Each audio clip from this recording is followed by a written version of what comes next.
አድርገው ወይ እዚሁ ቁጭ አድርገው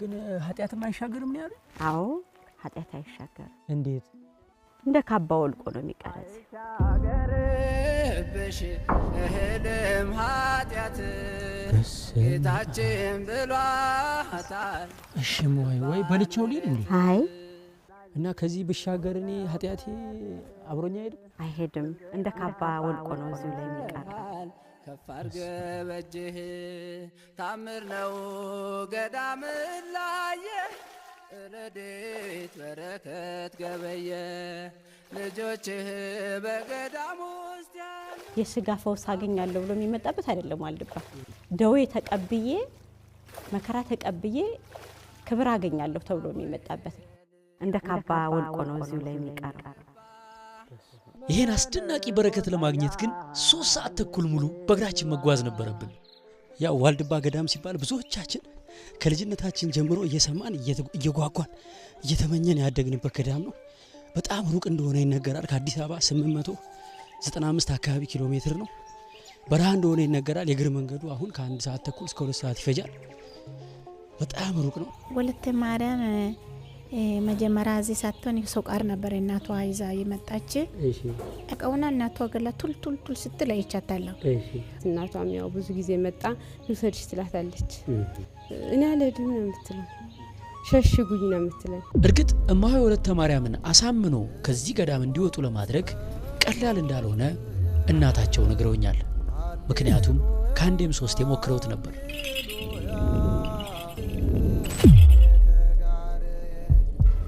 ይችት የታለች ወልደ ገብርኤልቻት የታለች ትልልቅ ሰው ነው የምታየው በነገራችን ላይ ዛሬ ተአምር ነው ማለት ከቀኑ 7 ሰዓት ይሄ በራ በጣም የሚያቃጥል ፀሐይ ነበር እግዚአብሔር ይመስገን ዛሬ ለኛ ደመና ነው ሳንቃጠል እንገባ እግዚአብሔር ፈቅዶልናል ማለት ክብር ምስጋና ይድረሰው ብዙ እናቶች ሰሌን ይዘው የሚመጡ አሉ ለምን ዳልሻ በተለይ ዋልድባ ዳልሻ በሽታዋ ብዙ ስለሆነ ለብዙ ገዳማት የሰይፍ ቃል ኪዳን ሲሰጠው ይሄ በሰይፉ ፈንታ 44 ደዌ ይሁን ብሎ ተሰጥቷን ቦታው እና የሚመጡ እናቶች የሞት ቦታ ነው ብለው ሰሌን ይዘው ይመጣሉ በፊት በክረምቱ እስከ 27 እስከ ምናምን ድረስ ሬሳ በተለይ ክረምት ነው የሚሞተው ሰው ሲሞት ሲያዩ እርሶ አይፈሩ የመጣበት ዓላማ አይደለ እንዴ ቢሞትም ቅናት ይመስልክሳቸዋል እናቶች የዋልድባን አፈር አገኘ የመጣበት ዓላማ ተሳካ ብሎ እንጂ የሚያለቅሱት የሱ ሞት አስለቅሰንም እድለኛ ነው የሚባለው እድለኛ ነው ታድሉ እኔንም ወሰደኝ እኮ ነው የሚሉ ጥላኛ አትራስከትለኝ ነው የሚሉ እንጂ ለምን ሞተክብኝ ለምን ፈረጥክብኝ በዚህ ቦታ ይለው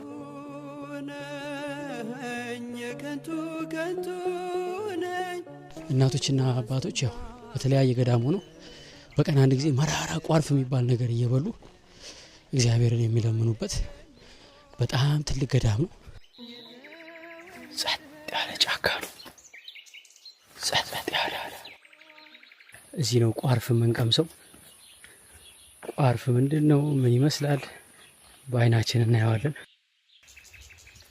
ትልልቅ አጸዶች ነው ያሉት በጣም ትልልቅ ዛፎች በዚህ በኩል ትልልቅ ዛፎች አሉ እንደ በረሃነቱ አይደለም ቅስቅስ ያለ ጫካ ነው እዚህ ጋር ከዚህ ወጣ ሲባል በጣም ሳት ነው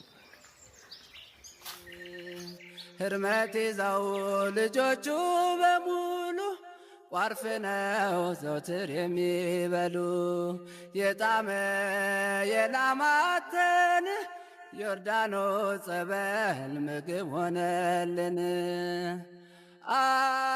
ቋርፍ የሚዘጋጀው ጣበሌ ገመሎ ይባላል እነሱ ጣበሌ በመጀመሪያ ይቆፈራል ከተቆፈረ በኋላ ይቀቀላል ተቀቀለ ይደርቃል ከደረቀ በኋላ እንደመጠኑ ጥቃቅን ከሆነ 7 ቀን እዛም 3 ቀን ወፈር ያለ ትላልቅ የተከተፈ ከሆነ እስከ 12 ቀን ይነከራል ከዛ በኋላ በጎተራ ይገባል ያ መስቀለው ለማህበሩ ይቆፈርም ከመስከረም 12 እስከ ጥቅምት 12 ያው ለቁመተ ስጋ ነው ብዙም ጉልበት የለውም መራራ የተደረገው ለምንድን ነው የክርስቶስ መከራ የለታሩን ሐሞቱን ለማሰብ አባቶቻችን ቅዱሳን ይህን እየተመገቡ የክርስቶስ መከራ ያስታውሱበት ነበረ።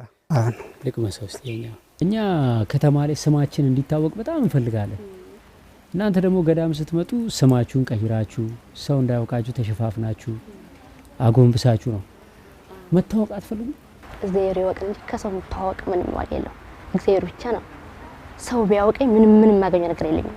አትንገሩት ያውቀኛል፣ አትንገሩት ያውቀኛል።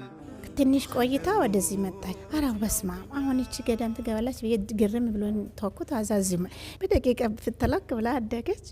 ህፃን ወለተ ማርያም ለሁላችንም ታሪክ ናት። ከምን ጠብቆ በላይ ነው ሆነ ያገኘናት። ለምን ልጅቱ የህፃን አዋቂ ናት። እንደሚችል ሰው ላግዛችሁ ብዬ ተቀብዬ እኮ ነው ይንሳኔል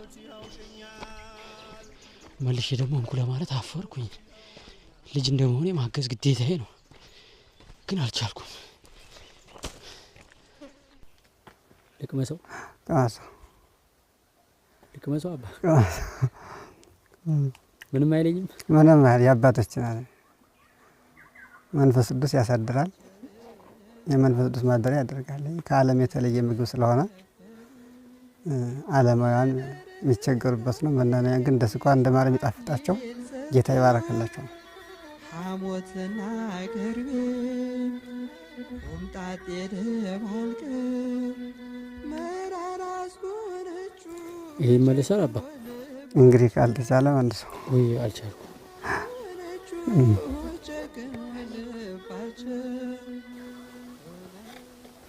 ይሄን ደግሞ ቅመሰው ይቅርብኝ አባቴ።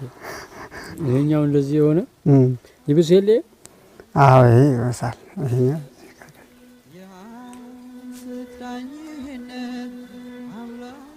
አልቻልኩኝም አባ። ደግሞ ሞክረው ትንሽ። በምን ልዋጠው? ውሃ አለ እንዴ አባ? ውሃ እናምጣለን። መዋጫ? አዎ ውሃ ከኔና ይዋጥ የለም። መድኃኒት ወሮ እንኳን ይሄ ነውስ መድኃኒት ነው። ልክ የስጋ መድኃኒት መራራ ይዋጣል። ይሄ እኮ የነፍስም የስጋ መድኃኒት ነው። የአባቶቻችን በረከት ነው። ገዳም ማለት እንጨት ለቀማ አለ፣ ቁፋሮ አለ፣ ውሃ ግጂ አለ። በጣም ብዙ ስራ ነው ያለ።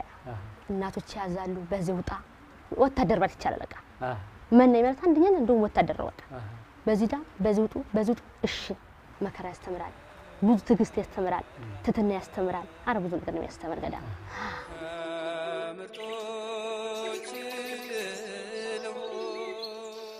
ጸሎት ሰዓት አለው፣ የስራም ሰዓት አለ። እንጨት ለቅመን ከሆነ 3 ሰዓት ከሆነ 12 አቡነ 9 ጸሎተ ማርያም ደግመን ያን እንጨት ተሸክመን ወደ ቤታችን እንዳለን።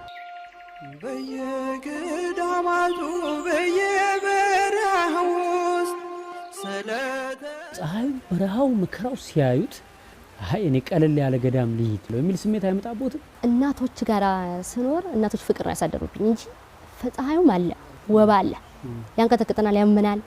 እናቶች አይዟችሁ ልጆቼ በቃ ሁሌ ስንታመም ሆነ የሆነ ነገር ድንቅፍ ሲለንም ይንከባከቡናል፣ ይመክሩናል። የነሱ ምክር ከእናትነት በላይ ነው።